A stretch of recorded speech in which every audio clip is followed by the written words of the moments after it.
বিসমিল্লাহির রহমানির রহিম। আমরা সাক্ষ্য আইন নিয়ে মোটামুটি 1-1.5 মাস পার করে ফেললাম। তো যাই হোক, আমরা এখন যেহেতু পরীক্ষা খুবই অতি সন্নিকটের কারণে আমরা গুরুত্বপূর্ণ ধারাগুলো একটু দেখবো। আর চেষ্টা করবেন যে এই ধারাগুলোর যেগুলো ইম্পর্টেন্ট দেওয়া হচ্ছে অন্তত এক পদ, যেখানে 5টা উদাহরণ দেওয়া থাকবে অন্তত 2টা উদাহরণ দেখে যাবেন সর্বনিম্ন হলো, বেশি দেওয়ার দরকার নেই। আর এই ধারার মূল জিনিসটা নিয়ে যাবো। তাহলে আমরা এই প্রারম্ভিক এক ধারা সংযুক্ত শিরোনাম ও কার্যকর সীমা দেখেছিলাম, এক ধারায় বলেছিলাম।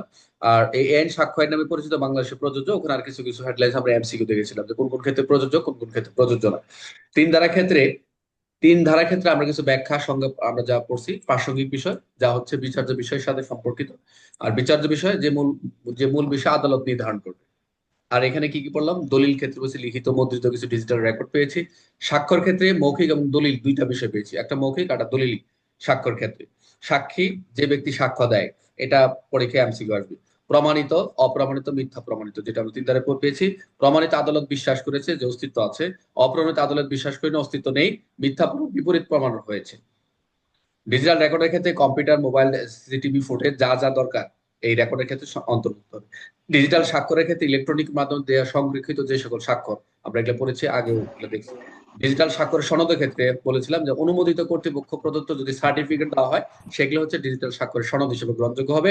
সেটা আমরা সাক্ষ্য আইনের 65 মেবি খতে পড়েছিলাম। চার ধারা পড়েছিলাম কি, যে may presume, shall presume, conclusive proof, অর্থাৎ আদালত অনুমান করতে পারে, অনুমান করবে, চূড়ান্ত প্রমাণ। অর্থাৎ এখানে চূড়ান্ত প্রমাণ যেটা কনক্লুসিভ প্রুফ, উদাহরণ 30 বছর পুরাতন দলিল সত্য ধরে নেওয়া, এটা আমরা কিন্তু 90 পড়বো। আবার 90 কথা এটা আবার ডিজিটাল রেকর্ড হিসেবে গ্রহণযোগ্য আছে। আমরা 5 থেকে 6 পড়েছিলাম কি, প্রাসঙ্গিকতা। এই যে যেমন রাজু মাঝে প্রশ্ন করে প্রাসঙ্গিকতা বলতে কি বোঝা, প্রাসঙ্গিক কোন কোন ধারা লিখবো। এই যে আমি স্পেস ভেঙে দিচ্ছি, 5 থেকে 16 হচ্ছে প্রাসঙ্গিকতার আলোচনা করা হয়েছে। 5 শুধু শুধু বিচার্য প্রাসঙ্গিক সাক্ষ্য একদম সহজ করে দিয়েছি, যাতে আপনারা পরীক্ষা হলে মনে রাখার মতো রাখতে পারেন। এটা একটু নিবেন, আমি এটা পিডিএফটা দিয়ে দেবো, কোনো সমস্যা নাই। আগের জায়গা দিচ্ছি আরো শর্ট করে দিচ্ছি। শুধু বিচার্য প্রাসঙ্গিক বিষয়ে সাক্ষ্য দেয়, অন্য কোনো বিষয়ে সাক্ষ্য দেওয়া যাবে না। লেখাগুলো অন্য ছোট না, আচ্ছা এখন একটু বড় করে দিচ্ছি। 6 দ্বারা বলেছিলাম যে একই লেনদেনের অংশ, রেসগেস্টে যেটা, যখন একই লেনদেনের অংশ হয়, যেটা আমরা বলেছিলাম যে কোন একটা মারামারি হচ্ছে, সেখান থেকে কাউকে মেরে গেলে সে চিৎকারের শব্দ, যে মারামারি সহ চিৎকার চিৎকার যেটা ছিল, এটা হচ্ছে প্রাসঙ্গিক। যেমন হচ্ছে দর্শনের ক্ষেত্রে আপনি বলছিল শ্রোত সাক্ষ্য গ্রহণযোগ্য না, শোনা সাক্ষ্য। বাট আপনি শ্রোত সাক্ষ্যটা অনেক সময় দূর থেকে চিৎকার শুনলে সেটা গ্রহণযোগ্য হয়ে যায় প্রত্যক্ষ হিসেবে। সাথে বলেছিলাম কারণ উপলক্ষ পরিণাম। 8 হচ্ছে উদ্দেশ্য আচরণ। 9 হচ্ছে শনাক্তকরণ, একদম এভাবে 9 হচ্ছে শনাক্তকরণ, ব্যাখ্যা বিশ্লেষণ, যেটা শনাক্তকরণ। 10 হচ্ছে ষড়যন্ত্রকারী কাজ। 11 হচ্ছে এলিবাই, ঘটনাস্থলে না থাকা, একদম এভাবে দিছি।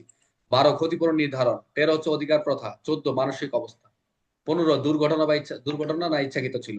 16 হচ্ছে ব্যবসায় রীতি। 1731 স্বীকৃতি এবং স্বীকারোক্তি, এখানে অন্য কিছু না। 1731 স্বীকৃতি এবং স্বীকারোক্তি। 17 হচ্ছে স্বীকৃতির সংজ্ঞা। 18-20 হচ্ছে কারা স্বীকৃতি দিতে পারে, দুইটা। 21 এখানে কিন্তু মাঝখানে যেটা বাদ দিচ্ছে, বাদ দিয়ে দিবেন, দরকার নাই। 21 হচ্ছে যার বিরুদ্ধে স্বীকৃতি প্রমাণযোগ্য, এটা পরীক্ষা আসছিল 21। 22 এবং 22 দলিল ডিজিটাল বিষয় মৌখিক স্বীকৃত গ্রহণযোগ্য। আমাকে কি দেখা যাচ্ছে আপনার? আচ্ছা। 23 বলেছিলাম কি দেওয়ানি মামলার ক্ষেত্রে সমাধান। স্যার যাচ্ছে স্যার। 24 প্রলোভনের স্বীকারোক্তি অগ্রহণযোগ্য, প্রলোভন দেওয়া হবে না। 25 পুলিশকে দেওয়ার স্বীকারোক্তি গ্রহণযোগ্য নয়। 26 পুলিশ হেফাজতের স্বীকারোক্তি গ্রহণযোগ্য নয়। 27 তথ্য উদ্ধারে অংশ গ্রহণযোগ্য হবে। 28, 29 স্বেচ্ছায় দিলে গ্রহণযোগ্য হবে। 30 যৌথ বিচারাধীন ব্যক্তির ক্ষেত্রে বিবেচনা, ভেরি ইম্পর্টেন্ট। 31 স্বীকৃতি চূড়ান্ত প্রমাণ নয়, প্রতিবন্ধক হিসেবে, এটা আপনারা পড়াইছিলাম, এটা রাজু মোটামুটি একটা অবজেকশন, এটা আপনাদের পড়াইছিলাম। 32 থেকে 38 বিশেষ বিবৃতি কোন কোন ক্ষেত্রে প্রাসঙ্গিক। 32 হচ্ছে মৃত্যুকালীন জবানবন্দি। আর 33 পূর্বে সাক্ষ্য প্রাসঙ্গিক। 34 হলো হিসাবের খাতা। 35 হলো সরকার রেকর্ড। 36 হলো মানচিত্র। 37 হলো আইন গেজেট। 38 হলো আইনগঞ্জ। এখানে 35 থেকে 38 লেস ইম্পর্টেন্ট, বাদ দিতে পারেন। 39 থেকে 44 রায়ের প্রাসঙ্গিকতা। 40 হচ্ছে পূর্বের মামলার প্রাসঙ্গিক, যেটা বলছে পূর্বের মামলায় নিষিদ্ধ। 41 প্রবেট দেওয়ালি রায়। 42-43 হচ্ছে অন্যান্য রায়। 44 পতন রায় পাত্রযোগ্য। জাস্ট এখানে 40 আর হচ্ছে 44টা ইম্পর্টেন্ট, 41-42 দরকার নেই। আচ্ছা 41টা একটু পড়ে নেবেন, দেওয়ালি রায় প্রাসঙ্গিক 41টা।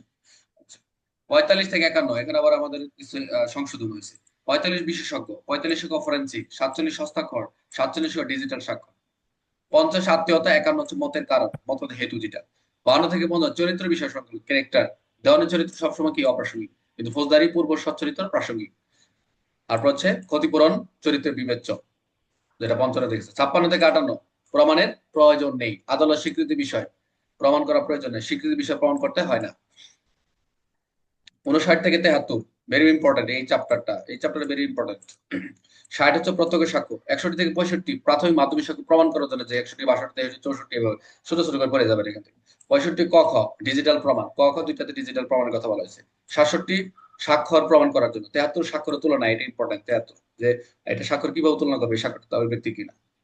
এখানে 74 থেকে 90 সরকারি দলিল অনুমান, সরকারি দলিল অনুমান। 74 হচ্ছে সরকারি দলিল, আমরা পড়েছি। 75 হচ্ছে বেসরকারি দলিল, ইম্পর্টেন্ট না। তবে 74 এবং সরকারি দলিল বেসরকারি পার্থক্য ইম্পর্টেন্ট। 76 ভেরি ইম্পর্টেন্ট, প্রত্যায়িত কপি, এগুলো আপনাদের ভালো পড়া হয়েছে। 79 সত্য বলে অনুমান করা নেবে। 81 গ্যাজেট, যে গ্যাজেট টেজেট যে বের হয় এগুলো হচ্ছে অনুমান, এগুলো হচ্ছে ধরে নেবে আদালত গ্যাজেট, এগুলো হচ্ছে কি বলা হয়, চূড়ান্ত অনুমান বলে ধরা হয়। 85 ক খ ডিজিটাল চুক্তি। 90 30 30 এই যে একটু আগে দেখলেন, 90 30 বছর পুরাতন দলিল, ভেরি ইম্পর্টেন্ট। 5 বছর পুরাতন ডিজিটাল রেকর্ড যদি থাকে সেটা হচ্ছে গ্রহণযোগ্য। 91 থেকে 100 দরকার নাই। 101 থেকে হচ্ছে 114 পর্যন্ত আপনাদেরকে পড়াইছিলাম প্রমাণের দায়। 101 যে দাবি করে তা প্রমাণের দায়, যে দাবি করে। 105 102 3 এগুলি আমরা এগুলি পরে আলোচনা করছি, এগুলি ইম্পর্টেন্ট এখানে। 105 ব্যতিক্রম প্রমাণ, যেখানে এগুলি আসার মতো এগুলি দেওয়া হয়েছে। 102 103 ইম্পর্টেন্ট কম দেওয়া হয়, 104 কম দেওয়া, ইম্পর্টেন্ট কম দেওয়া হয়েছে। এই জন্য যেগুলি ইম্পর্টেন্ট পরীক্ষা আসে সবসময়, আমি ওগুলো কিন্তু আপনাদের স্টাডি করা হচ্ছে। 101 105 106 বিশেষ জ্ঞান যার আছে তার দায়। 108 7 বছর নিখোঁজ, মৃত্যু অনুমান করবে। 110 দখলে থাকলে মালিকানা অনুমান, যদি দখলে থাকে মালিকানা যেটা। তারপর হচ্ছে 111 আস্থাজনিত লেনদেন সংক্রান্ত অনুমান। 112 ভেরি ইম্পর্টেন্ট, সন্তানের বৈধতা চূড়ান্ত প্রমাণ, এটা পড়ে নেবেন। 114 আদালত অনুমান, যেটা হচ্ছে পুলিশ মুন্সি আসছে বাড়িতে, পুলিশ পালাই গেল, 114 চূড়ান্ত অনুমান যেটা। আচ্ছা, ঘটনা অনুমান 114, এটা হচ্ছে আদর 114 আদর ঘটনা অনুমান। আর 112 হচ্ছে চূড়ান্ত অনুমান। 115 থেকে 117 শুধু এখানে 115টা বলবেন প্রতিবন্ধতা কি। 115তে হচ্ছে প্রতিবন্ধটা কি এখানে, এই পদ আর কোনো কিছু দরকার নেই। আজকে আমরা যেখান থেকে দেখবো, এখানে এই দ্বিতীয় ইয়া থেকে আপনারা, আমরা যেখানে পড়ছিলাম যে এই পর্যন্ত, এখানে বরাত চিঠি কথা এগুলো দরকার নেই। যেটা বলছে শুধু প্রতিবন্ধটা কি, স্টেপলটা কি, একটু করে নেবেন 115। আচ্ছা, এখন আসেন 118, যেখান থেকে শুরু, আমরা এখান থেকে একটু শর্ট করে দিছি একবারে। 118 সাক্ষীর যোগ্যতা। 118 হচ্ছে সাক্ষীর যোগ্যতা, মনোযোগ দেন। যে 10 বছরের শিশু রিমান্ড স্পষ্ট যদি বলতে পারে সে সাক্ষ্য দিতে পারে। এখানে সাক্ষ্য কে কে দিতে পারে, বোবা এখানে সাক্ষীর যে যোগ্যতাটা, সাক্ষী সকলের যোগ্যতা আছে। পরীক্ষার প্রশ্ন সাক্ষীর যোগ্যতা কি, প্রত্যেকটা ব্যক্তিরই সাক্ষীর যোগ্যতা আছে। যেহেতু বোবা সাক্ষ্য 119-এ বলা হয়েছে, বোবা সাক্ষ্য যদি তার ইশারা ইঙ্গিতের মাধ্যমে বোঝাতে পারে, এটাও একটা বৈধ সাক্ষ্য। আপনারা মেন বই, এগুলো আমি মেন বই পড়াবো, জাস্ট এখানে একের শর্ট করে পরীক্ষা আগে একটু মাত্র ধারণা নেন। আমি শেষ করে দিচ্ছি আজকে সাক্ষ্য। সবসময় খেয়াল রাখবেন যে এগুলো আমি একটু বিস্তারিত কথা বলবো, যেহেতু আমাদের সময় আছে। প্যানাল কোড সাক্ষ্য আইনে কন্টিনিউ চলবে, আর অন্যগুলো আমার প্রশ্নগুলো চলে যাবে। তাহলে আমরা যে এখানে যদি সাক্ষীর যোগ্যতা সকল ব্যক্তি সাক্ষী দিতে পারে এভাবে লিখবে। আর বোবা সাক্ষ্য হচ্ছে 119। উদাহরণ, বোবা করিম ইশারা লিখে বর্ণনা দিল, এটা হচ্ছে বৈধ সাক্ষ্য। 120 স্বামী স্ত্রীর পক্ষ কি দিবে, সাক্ষী দিবে। যে উদাহরণ, চুরি মামলা আসামি স্ত্রী আদালত তার পক্ষে সাক্ষ্য দিলেন, পক্ষগণ স্বামী স্ত্রী, স্ত্রী স্ত্রী স্বামীর পক্ষে সাক্ষী দেয় 120। এবং জজ ম্যাজিস্ট্রেটের সাক্ষ্য 121। তো কোন বিচারক তার রায়ের কারণ, তবে এখানে একটা কথা হচ্ছে, ম্যাজিস্ট্রেট সাক্ষ্য দিবে, কোন বিচারক তার রায়ের কারণ সম্পর্কে সাক্ষ্য দিতে বাধ্য না। একটা উদাহরণ দিচ্ছে, এই উদাহরণগুলো নিজে নিজে পড়ে নেবেন। আমি কিন্তু এখানে 1 থেকে 167 পর্যন্ত প্রত্যেকটা ধারা উদাহরণ তৈরি করছি। প্রত্যেকটা দেখে নিয়ে আমি পিডিএফ দিয়ে দেবো, আপনার ভালো লাগবে। একদম শর্ট করে দিচ্ছি। এটার সাথে আর মেন বইতে আপনাদের আছে। 122 বিবাহ থাকাকালীন কথাবার্তা, অর্থাৎ স্বামী স্ত্রীর কাছে গোপন কথা বলেছে, স্ত্রী আদালতে প্রকাশ করতে পারবে না। ভেরি ইম্পর্টেন্ট, যে স্ত্রী যে স্বামী স্ত্রী গোপন রয়েছে কেউ আদালতে প্রকাশ করতে পারবে না সহজে। রাষ্ট্রীয় বিষয়, very important, very very important. MCQ, সামরিক গোপন নথি সরকার অনুমতি ব্যতীত প্রকাশ করা যাবে না, খেয়াল রাখতে হবে এটা। 124 সরকারি বার্তা, এটা এক সরকারি কর্মকর্তা দাপ্তরিক গোপন তথ্য আদালত দিতে অস্বীকার করলেন, এই সরকারি বার্তা আপনি চাইলে দিতে পারবেন না। এগুলো অবশ্যই কনসার্ন অথরিটির মধ্যে সিকোয়েন্স হইতে আসতে হবে। 125 যেটা হচ্ছে আমরা সোর্স হিসেবে নিয়োগ করি, যে সোর্সের তথ্য দিতে বাধ্য নয় পুলিশ। অপরাধ সংবাদদাতা 125 উকিল যদি বলে তো, ম্যাজিস্ট্রেট উকিল যদি বলে এই তথ্য কইতে পারছেন, এটা বলার আপনার সুযোগ নেই। 125 আমরা বাধ্য না। পুলিশ দেওয়া তথ্য গোপনে সোর্সের নাম প্রকাশ করা যাবে না 125-এ। পিআরবি 293 341 মেবি, পিআরবি 293 341 মেবি হতে পারে, একটু দেখে নেবেন। 126 পেশাগত গোপনীয়তা, কেউ কথা বলবেন না ভাই। 126 পেশাগত গোপনীয়তা, যে আইনজীবী মক্কেলের গোপন তথ্য আদালতে বলতে পারবে না, এটা গোপনীয়তা রাখবে একজন আইনজীবী, খুব ইম্পর্টেন্ট। 126টা। 127 দরকার নাই। 128 স্বপ্রণোদিত হয়ে যদি কোনো কথা বলে, যে আপনি কেউ যদি বলতে চায়, তো মক্কেল যদি নিজে গোপন কথা বলে আইনজীবীর উপর দোষ চাপাতে পারে না। মক্কেল যদি নিজেই যদি বলে, তা আদালত মক্কেলের উপরে আইনজীবীর উপরে দোষ চাপাতে পারবে না, এটাই স্বাভাবিক। 129 দরকার নাই। 130 পক্ষ নেই এমন সাক্ষীর দলিল, এমন একটা দলিল আদালতে স্থাপন করলেন, যেমন আপনি সব দেখবেন যে আমরা কোনো কার্য যদি করবো, যে কিছু দলিল রয়েছে আপনি এগুলো আপনি তল্লাশি অনুসন্ধান করতে পারেন না, আদালতের লাগবে, আদালতের অনুমতি লাগবে। তো একজন ব্যাংকার তার কাছে থাকা দলিল আদালত আনলেন, তবে যে পক্ষ নয় এমন সাক্ষীর দলিল আদালত উপস্থাপন করলেন, লেস ইম্পর্টেন্ট দরকার নাই। 131, 100 বাধ্য নয়, দরকার নাই। 32 ভেরি ইম্পর্টেন্ট, 132 যেগুলো যে বলতেছে ওগুলো একটু স্টার মার্ক দিবেন। অপরাধ জড়ালে উত্তরিত হবে।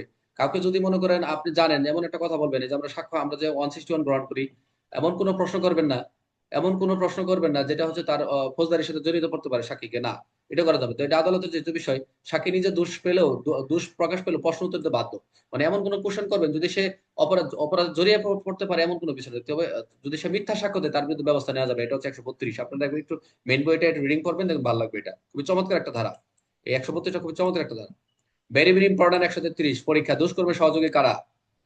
দুষ্কর্মের রাজশাকীর ক্ষেত্রে দুষ্কর্মের সহযোগী, যে ডাকাত দলে এক সদস্য অন্যদের বিরুদ্ধে সাক্ষ্য দেয় তার সাক্ষ্য গ্রহণযোগ্য। এই দুষ্কর্মে একজন যদি আরেকজন জড়ায় সাক্ষ্য দেয় সেটা হচ্ছে 133। 134 ভেরি ইম্পর্টেন্ট, সাক্ষীর সংখ্যা। সাক্ষ্য এনে বলা রয়েছে সাক্ষীর সংখ্যা নির্ধারিত নয়, নির্দিষ্ট নয়। এখানে কতজন, দুইজন চারজন এরকম না, বলছে নির্দিষ্ট নয়। 134 একটি নির্ভরযোগ্য সাক্ষী দণ্ডের জন্য যথেষ্ট। যদি কোনো নির্ভরযোগ্য কোনো সাক্ষ্য পাওয়া যায় সেই ক্ষেত্রে আদালতে দণ্ডের জন্য যথেষ্ট। 135 এই সাক্ষ্য গ্রহণের পদ্ধতিটা কিভাবে করবেন, ক্রম, স্টেপ বাই স্টেপ। 135 বলছে সাক্ষ্য গ্রহণের পদ্ধতিটি আদালত নির্ধারণ করবে, সেটা সাক্ষী হাজির করা হবে। 136 স্বাক্ষর গ্রহণযোগ্যতা নির্ধারণ, বিচারে ঠিক করলেন কোন প্রশ্ন প্রাসঙ্গিক, এটা আদালতে ঠিক করবে, গ্রহণযোগ্যতা নির্ধারণ করবে আদালত। 137 জবানবন্দি জেরা, very important, very very important. পরীক্ষা আসে, পরীক্ষা আসে, পরীক্ষা আসে। জবানবন্দি জেরা কাকে বলে, অথবা জবানবন্দি জেরা পার্থক্য, অথবা জবানবন্দি পুনঃ জবানবন্দির পার্থক্য, এগুলো পরীক্ষা আসে। যেগুলো যেগুলো বলি এগুলো একটু ভালো করে পড়ে ফেলবেন, কষ্ট হলেও লিখবেন, নাহলে গ্রুপে স্টাডি করবেন। জবানবন্দি বলতে বুঝি না, জেরা বলতে বুঝি না। উদাহরণ দিচ্ছি, প্রথম হচ্ছে জবানবন্দি, অর্থাৎ সবার প্রথম জেরা হয় না, প্রথম হচ্ছে জবানবন্দি নিবে আদালত, পরে নিবে জেরা, পরে যদি ওই পক্ষকে যদি আবার হাজির করা হয়, আবার কোনো বক্তব্য নেই, সেটা পুনঃজবানবন্দি লিখে দিচ্ছি স্টেপ বাই স্টেপ। প্রথম জবানবন্দি, পরে জেরা, তাকে পুনঃ পুনঃ পুনঃ জেরা। এগুলো আমরা আলোচনা করবো, টেনশন করেন না। 138 সাক্ষ্য গ্রহণের নিয়ম, যে সাক্ষ্য গ্রহণের নির্দিষ্ট ক্রমে সাক্ষ্য নেওয়া হবে। আচ্ছা, 139 যে দলিল উপস্থাপনকারীকে জেরা করবে। 139-এ মনোযোগ দেন, যে দলিল যা উপস্থাপনকারীকে জেরা করতে পারবে। 140 শুধু দলিল ব্যক্তিকে স্বয়ংক্রিয়ভাবে সাক্ষ্য, তবে জেরাও করতে পারেন। জেরা এটা জাস্ট একশো মনে করে জেরা করতে পারবেন। 140 ভেরি ইম্পর্টেন্ট, এই চরিত্রের ক্ষেত্রে চরিত্র সম্পর্কে সাক্ষ্য দেওয়া যাবে। চরিত্র সংখ্যা সম্পর্কে আমরা 140, 141, এগুলো আমাদের কিছু ইম্পর্টেন্স আছে, মেন বই যেভাবে আছে হুবহু মুখস্থ করবেন। 140 খুনের মামলা আসামের চরিত্র প্রাসঙ্গিক নয়, বিশেষ ক্ষেত্র ছাড়া। খুনের মামলায় আসামের চরিত্র প্রাসঙ্গিক নয়, বিশেষ ক্ষেত্র ছাড়া, এটা আলাদা হিসাব। 140 চরিত্র সম্পর্কে সাক্ষর কথা বলা রয়েছে। ভেরি ভেরি ইম্পর্টেন্ট, ইঙ্গিতবাহী প্রশ্ন কি? পরীক্ষা ধরেন এটা আইসা বসে আছে যে লিডিং কোশ্চেন কাকে বলে, যে কোন কোন ক্ষেত্রে ইঙ্গিতবাহী প্রশ্ন করা যায়। এখানে একটা উদাহরণ দিছি, এটার ভিতরে অর্থাৎ প্রশ্নকারী প্রশ্নের ভিতরে যে উত্তর লুকায়িত থাকে সেটাই হচ্ছে ইঙ্গিতবাহী কোশ্চেন, লিডিং কোশ্চেন। যেমন তুমি কি ছুরি দিয়ে আঘাত করেছিলে, এখানে কিন্তু কি দিয়ে আঘাত করেছিলে বলে দিছে, ইয়েস নো, ইয়েস নো। তুমি কি এই কলমটিতে লিখেছিলে, এই কলম তুলে ধরছে আদালতে, হ্যাঁ ইয়েস নো। তাহলে এই যে ইঙ্গিত প্রাসঙ্গিক প্রশ্ন, অর্থাৎ যেটা প্রশ্নকারী প্রশ্নের ভিতরে যে উত্তর লুকায়িত থাকে সেটাই হচ্ছে ইঙ্গিতবাহী কোশ্চেন, লিডিং কোশ্চেন। 141 কখন করা যাবে না, ইঙ্গিতবাহী কখন করা যাবে না? যখন মূল জন্মদিতে ইঙ্গিতবাহী প্রশ্ন নিষিদ্ধ, যখন মূল জন্মদিন ইঙ্গিতবাহী প্রশ্ন নিষিদ্ধ করা থাকবে তখন করা যাবে না। আর কখন করা যাবে? জেরার সময় ইঙ্গিতবাহী প্রশ্ন করা যাবে। পরীক্ষায় তো আইসা বসে আছে এটা, জেরার সময় ইঙ্গিতবাহী প্রশ্ন করা যাবে। আই রিপিট, কখন করা যাবে? জেরার সময় প্রশ্ন করা যাবে। 144 লিপিবদ্ধ বিষয়, যে খাতা যে সকল বিষয়গুলোতে খাতাপত্র এবং চুক্তিতে কোনো যদি লিপিবদ্ধ থাকে সেগুলো মৌখিক সাক্ষ্য গ্রহণযোগ্য নয়। 144 লিপিবদ্ধ বিষয়, সেগুলো প্রাসঙ্গিক হবে। 145 very very important, very very পূর্বে লিখিত যদি বিবৃতি থাকে, যে আমরা 145 এবং 57 আমরা যে 161 অন্যান্য যে কার্যক্রম চালাচ্ছি, সুরতাল বা পূর্বে লিখিত যদি বিবৃতি থাকে, সাক্ষী দিয়ে থাকে, এই যে পুলিশে দেওয়া পূর্বে বিবৃতি দিয়ে যারা করা হলো, অর্থাৎ 161 দেওয়া আছে, পরবর্তীতে কি হলো সেটা লিপিবদ্ধর ক্ষেত্রে সেটা কি হবে, গ্রহণযোগ্য হবে। পুলিশে দেওয়া পূর্বে বিবৃতি যারা করা হলো, এটা হচ্ছে 145। 146 ধারা, জেরায় আইনসঙ্গত প্রশ্ন, খুবই ইম্পর্টেন্ট। এখানে 8-10টা যে ধারাগুলো বলতেছে এগুলো একটু পড়ে নেবেন। জেরায় আইনসঙ্গত কখন কোন কোন ক্ষেত্রে আইনসঙ্গত প্রশ্ন করা যাবে, অর্থাৎ তখনই করা যাবে যখন সাক্ষীর বিশ্বাসযোগ্যতা সম্পর্কে যখন প্রশ্ন করা হবে, তখনই হচ্ছে জেরায় আইনসঙ্গত প্রশ্ন করা হবে। 147 উত্তর দিতে বাধ্য, অবশ্যই যখন কোনো প্রাসঙ্গিক প্রশ্ন করা হবে সাক্ষীকে তখন উত্তর দিতে হয়, কিন্তু অপ্রাসঙ্গিক বিষয়ে কোনো প্রশ্ন উত্তর পেলে সেটা বাধ্য নয়। 147 এগুলা। 148 আদালতের বিবেচনা দরকার নাই, আদালত বিবেচনা করবে কোনটা প্রাসঙ্গিক কোনটা অপ্রাসঙ্গিক। তারপর 149 যুক্তিসঙ্গত কারণ ছাড়া প্রশ্ন করা যাবে না, এটা আদালত নির্ধারণ করবে, বলে দিবে যে আপনি যুক্তিসঙ্গত ছাড়া অন্য কোনো প্রশ্ন করা যাবে না, কোনো কারণ ভিত্তি ছাড়া চরিত্র হানিকর বা প্রশ্ন করা যাবে না। 149 অযৌক্তিক যদি প্রশ্ন করে 150, অযৌক্তিক প্রশ্ন করা নিষেধ। 149 হলো যুক্তির সঙ্গত থাকার প্রশ্ন করা যাবে না, অযৌক্তিক প্রশ্ন করা যাবে না, সেটা 150। যেমন আইনজীবী যে সতর্ক করতে পারে যে এটা অযৌক্তিক। 151 অশ্লীল, কোনো অশ্লীল শব্দ, কোনো খারাপ শব্দ আদালতে আপনি অশ্লীল প্রশ্ন করতে পারবেন না। যেমন অধারণ অপ্রাসঙ্গিক অশ্লীল প্রশ্ন আদালতে বন্ধ করা যাবে, সুযোগ নেই। 152 অপমান, প্রত্যেকটা এক একটা একটা আলাদা, অশ্লীল 151, 152 অপমানমূলক প্রশ্ন করা যাবে না। 153 এটা আদালতের কাজ, বিরোধিতা, সাক্ষীর সত্যবাদিতা পরীক্ষা, সত্যবাদিতা পরীক্ষার জন্য বিরোধী আদালত সাক্ষ্য গ্রহণযোগ্য নয়, ইম্পর্টেন্ট না। 154 বৈরী সাক্ষী, ভেরি ইম্পর্টেন্ট, এটা লিখিত প্রশ্ন ধরে রায় সব বসে আছে। 154 নিজের সাক্ষীকে জেরা, যখন সাক্ষী দিতে এসে যখন আদালতে যখন অন্য পক্ষে চলে যায়, নিজের সাক্ষী হস্টাইল হস্টাইল ওয়েটনেস, যেটা হস্টাইল নিজের বৈরী সাক্ষী। 154 ভেরি ইম্পর্টেন্ট, যে নিজের সাক্ষ্য শত্রু শত্রু নিজের সাক্ষ্য যদি শত্রু ভাবানো হলে আদালত অনুমতি দিয়ে জেরা করা যাবে। যে প্রশ্ন করতে পারে শত্রু সাক্ষ্য কাকে বলে, এখন শত্রু কখন জেরা করা চলে, যখন আদালতের অনুমতি নিয়ে শত্রু সাক্ষ্যকে জেরা করা চলে, ধারা একটা 154। 155 অভিশংসন, very important, very important, very important. 155 বিশ্বাসযোগ্যতা আক্রমণ, প্রমাণ করা হলে সাক্ষী পূর্বে মিথ্যা বলেছে, সে যে মিথ্যা বলেছে, সে যে ঘুষ খেয়ে আসছে, তাকে তাকে বিভিন্ন ভাবে কনভিন্স করে আনছে, এটা আপনি বিশ্বাসযোগ্য প্রমাণ করবেন ওই বিভিন্ন পয়েন্ট দিয়ে। Very important. 156 সমর্থনমূলক সাক্ষ্য, বলা হয়েছে যে কোন কোন সাক্ষ্য সমর্থনমূলক সাক্ষ্য, খুব ইম্পর্টেন্ট একটা প্রশ্ন, এসে থেকে সাব ইন্সপেক্টরদের এটাই ধারণা। সমর্থনমূলক সাক্ষ্য কি, খুবই ইম্পর্টেন্ট, যে সকল বিষয় প্রাসঙ্গিক বিষয়কে সমর্থন করে প্রশ্ন গ্রহণযোগ্য করে, আলামত টালামত যা কিছু আসাম গণসলে পায় সবই হচ্ছে সমর্থন যদি করে, সেটাই হচ্ছে সমর্থনমূলক। 156। 157 সকলের জন্য ইম্পর্টেন্ট, পূর্ব সাক্ষ্য, আপনি যে সাক্ষ্যটা দিয়েছেন সেটা সমর্থন করার জন্য, যে আপনি পরবর্তী যে বক্তব্য দিয়েছেন পরবর্তীতে আবার একই বক্তব্য যদি আবার ওই বক্তব্যটা যদি দিয়ে থাকে তাহলে সমর্থন করবে, বৈপরীত করতে পারবেন না। অর্থাৎ থানায় দেওয়া পূর্ব বিরোধী সাক্ষ্য সমর্থন করা হলো। 158 ওই যে আপনি 32-33 দিয়ে দিয়েছিলেন, 32 এটা হলো সমর্থনমূলক সাক্ষ্য। 156 হচ্ছে সমর্থন, 158 সমর্থন সাক্ষ্য। অর্থাৎ 32 মিতুলন জন্মদিন, 33 পূর্বের দেওয়া সাক্ষ্য, এই 158 থেকে সেটা কি হবে, গ্রহণযোগ্য হবে। অর্থাৎ মৃত্যুকালীন জন্মদিন জন্ম সমর্থনে আনা হবে। 159 আপনি যে স্মৃতি পুনর্জীবিত করবেন, ভেরি ইম্পর্টেন্ট সকলের জন্য, অল অফ আস, যে স্মৃতি পুনর্জীবিত, এটা যে আপনি যে কথাগুলো বলতেছেন, আপনি যে যেখানে সাক্ষীগুলো দিয়েছেন, আপনি যে মামলা তদন্ত করছেন, যে ডায়েরি বা সিডি, এগুলো আপনি আদালতে গিয়ে দেখে দেখে আপনি মনে করতে ঘটনা মনে করতে পারবেন। যেন আমরা যখন মামলা তদন্ত করতে যাই, তদন্ত করতে বাদী হিসেবে আমরা যখন দেখতে যাই, যখন আমরা আয়ু হিসেবে যখন আমরা যখন করি আদালত সাক্ষী, তখন ডকেট থাকে, ডকেট দেখে দেখে আমরা ঘটনা উত্থাপন করি। এলো 59। 160 লেস ইম্পর্টেন্ট, অর্থাৎ এটা নিতে পারেন দলিলের যে বর্ণিত ডায়েরি দেখেই সাক্ষ্য দিলেন, 160 এটা সাক্ষ্য দিবেন আর কি।